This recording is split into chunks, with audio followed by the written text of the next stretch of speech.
ตื่นเศร้ามาได้ยินเสียงแคนดังขึ้นมาแลนแต่แลนผู้ใดเปิดโน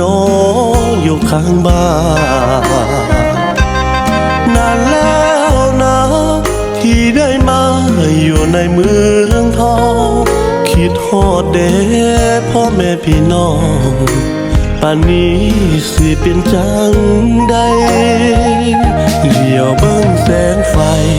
กกไม้เขียวบ่คือบ้านเฮานกแอ่นห้องบ่คือนกเขาขันอยู่บ้านเฮาเมื่อตอนแลงเห็นดอกไฟนี้ออมคิดฮอดกะบองสองแสงสายลมพัดใบตองแห้งคิดฮอดบ้านแห้งจนนอนพาฝัน